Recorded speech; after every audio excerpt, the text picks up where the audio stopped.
युधिष्ठिर ने पूछा कि भाद्रपद मास में कृष्ण पक्ष की एकादशी अजय एकादशी का वर्णन आपने हमें सुनाया, परंतु अब जो आगे शुक्ल पक्ष की एकादशी है उसका जो वृतांत है, क्या विधि है, उसका क्या नाम है, कौन से देवता हैं, कैसी विधि है, यह हमें बतलाने की महान कृपा कर। केशव पूर्णतः समझाने का प्रयास कर। भगवान श्री कृष्ण बोले, राजन, इस विषय में मैं तुम्हें एक आश्चर्यजनक कथा सुनाता हूँ जिसे ब्रह्मा जी ने महात्मा नारद जी से कहा था।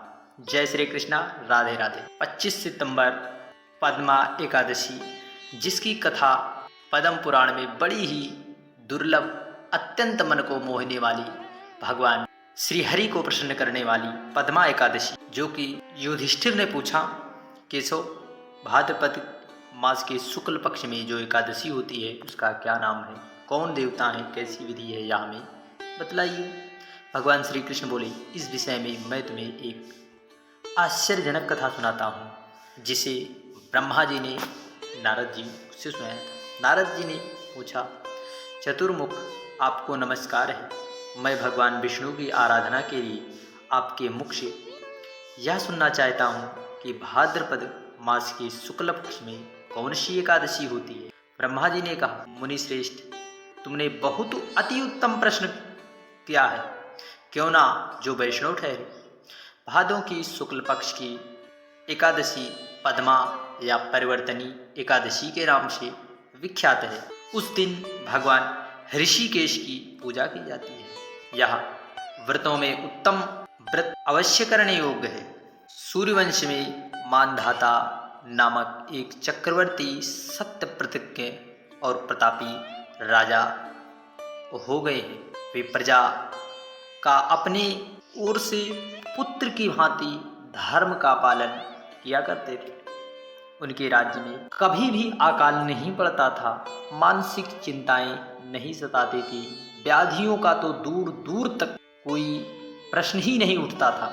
उनकी प्रजा निर्भय तथा धन धान्य से समृद्ध थी। महाराजा के कोष में केवल न्यायोपार्जित धन संग्रह ही था, अर्थात न्याय से कमाए हुए धन से ही उनके कोष में रखा जाता था।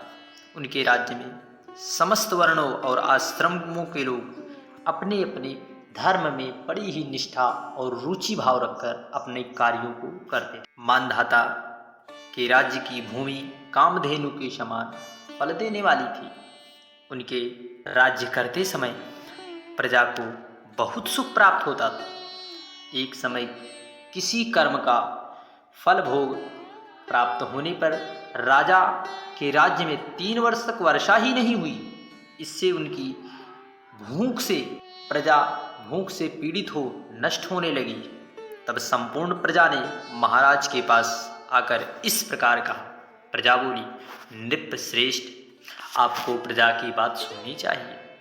पुराणों में मनीषियों पुरुषों ने जल को नारा कहा है। वह नारा ही भगवान अयन निवास स्थान है, इसलिए वे नारायण कहलाए। नारायण स्वरूप भगवान श्री विष्णु सर्वत्र व्यापक रूप में विराजमान है। वे ही मेघ स्वरूप होकर वर्षा करते हैं। वर्षा से अन्न पैदा होते हैं और अन्न से प्रजा जीवन धारण करती है। निप श्रेष्ठ, इस समय अन्न के बिना प्रजा का नाश हो रहा है, अतः ऐसा कोई उपाय बताइए जिससे हमारी योगक्षेम का निर्वाह हो सके, अर्थात हमारी जीविका चल सके, हमारे इस राज्य में अन्न की कमी ना हो। राजा ने कहा, आप लोगों का कथन सत्य है, क्योंकि अन्न को ब्रह्म कहा गया।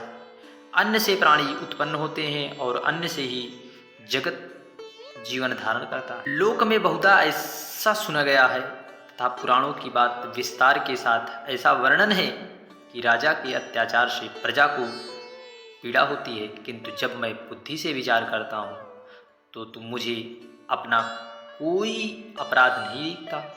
फिर भी मैं प्रजा का हित करने के लिए पूर्ण प्रयत्न करूँगा। ऐसा निश्चय करके राजा मानधाता इन्हें गिने व्यक्तियों को साथ ले विधाता को प्रणाम करके सघन वन की ओर चल दिए। वन में जाकर वहाँ पर बहुत से तपस्वी मुनियों और आश्रमों को वे घूमते फिरते टहलते चले ही जा रहे थे। अनेक तीर्थों, अनेक ऋषियों के आश्रम में अनेक ऋषियों से मिले, परंतु एक दिन दैव संयोग से, संयोगवश भगवान श्री हरि की कृपा से उन्हें ब्रह्मपुत्र अंगिरा ऋषि का दर्शन हुआ। उन पर दृष्टि पड़ते ही राजा हर्ष में भरकर अपने वाहन से उतर पड़े और इंद्रियों को वश में रखते हुए दोनों हाथ जोड़कर उन्होंने मुनि के चरणों में दंडवत प्रणाम किया। मुनि ने भी उन्हें स्वस्ति कहकर राजा का अभिनंदन किया। उनके राज्य के 7 अंगों की कुशल पूछी। राजा ने अपनी कुशलता बताकर मुनि के स्वास्थ्य का समाचार पूछा। हर व्यक्ति, जब हमारे जीवन काल में कोई भी व्यक्ति हम किसी से मिलते हैं तो उसकी भी हमें स्वस्थता की पूछताछ पहले करना चाहिए। इसी प्रकार जिस प्रकार राजा मानधाता ब्रह्म ऋषि अंगिरा जी से उनके स्वास्थ्य की चर्चा कर रहे हैं, समाचार पूछ रहे हैं, मुनि ने राजा को आसन और अर्घ्य दिया। उन्हें ग्रहण करके जब वे मुनि समीप बैठे तो उन्होंने इनके आगमन का कारण पूछा। अब राजा ने कहा, भगवान, मैं धर्मानुकूल प्रणाली से पृथ्वी का पालन कर रहा था, फिर भी मेरे राज्य में वर्षा का अभाव हो गया। इसका क्या कारण है? इस बात को मैं नहीं जानता। महर्षि ब्रह्म ऋषि अंगिराजी ऋषि बोले, राजन, यह सब युगों में उत्तम सतयुग है।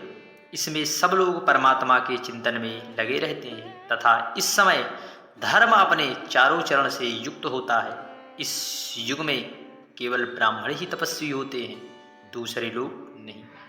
किंतु महाराज, तुम्हारे राज्य में यह शूद्र तपस्या कर रहा है, इस कारण मेघ पानी नहीं बरसते। तुम इनके प्रतिकार का यत्न करो जिससे यह अनावृष्टि तो शांत हो जाए। राजा ने कहा, मुनिवर, हमें क्षमा करिए। एक तो यह तपस्या में लगा है, दूसरे यह निरपराध है, अतः मैं इसका अनिष्ट कदापि नहीं कर सकता। आप उक्त दोष को शांत करने वाले किसी धर्म का उपदेश कीजिए। महर्षि बोले, यदि ऐसी बात है तो एकादशी का व्रत करो। तब राजा मानधाता ने पूछा, क्या है एकादशी, इसकी क्या महत्वता है, कौन सी एकादशी करें? तब ब्रह्म ऋषि अंगिरा बोले, भाद्रपद मास के शुक्ल पक्ष में जो पद्मा नाम से विख्यात एकादशी है, परिवर्तनीय एकादशी, उसके व्रत के प्रभाव से निश्चित ही उत्तम वृष्टि होगी। नरेश, तुम अपनी प्रजा और परिजनों के साथ इसका व्रत करो। ऋषि का यह वचन सुनकर राजा अपने घर लौट आए। उन्होंने चारों वर्णों को समस्त प्रजाओं के साथ भादों के शुक्ल पक्ष की पद्मा एकादशी का व्रत कराया। इस प्रकार व्रत करने पर मेघ पानी बरसने लगा। पृथ्वी जल से अपलावित हो गई और हरी भरी खेतों से सुशोभित हो गई। उस व्रत के प्रभाव से सब लोग सुखी हो गए। भगवान श्री कृष्ण कहते हैं, राजन, इस कारण इस उत्तम व्रत का अनुष्ठान अवश्य करना चाहिए। पद्मा एकादशी के दिन जल से भरे घड़े को वस्त्र से ढककर दही और चावल के साथ ब्राह्मणों को दान देना चाहिए। साथ ही छाता और जूता भी देना चाहिए। दान करते समय निम्नांकित चीज़ों को बोलना चाहिए, या आप संस्कृत में चाहें तो बोल दें। बुधवार और श्रावण नक्षत्र के योग से युक्त द्वादशी के दिन बुद्ध श्रवण नाम धारण करने वाले भगवान गोविंद, आपको नमस्कार है। मेरी पाप राशि का नाश करके आप मुझे सब प्रकार के सुख प्रदान करें। आप पुण्यात्मा जनों को भोग और मोक्ष प्रदान करने वाले तथा सुखदायक हैं। राजन, इसके पढ़ने और सुनने से मनुष्य को पापों से मुक्ति मिलती है। यह कथा भगवान श्री कृष्ण ने युधिष्ठिर को सुनाई और ब्रह्मा जी ने नारद जी को सुनाई, और इस कथा का प्रभाव महर्षि अंगिरा ऋषि ने मानधाता को सुनाया और इसका प्रभाव बताया, और अंगिरा ऋषि ने इसके प्रभाव को बताकर राजा मानधाता ने एकादशी का व्रत किया, और उनके राज्य में जो अर्थात वर्षा न होने के कारण सारी फसलें सूख गई, व्रत के प्रभाव से वर्षा हुई और फिर से हरियाली, खेती हरी भरी हो गई। जय श्री कृष्णा, राधे राधे। बोलिए श्री हरि भगवान विष्णु की।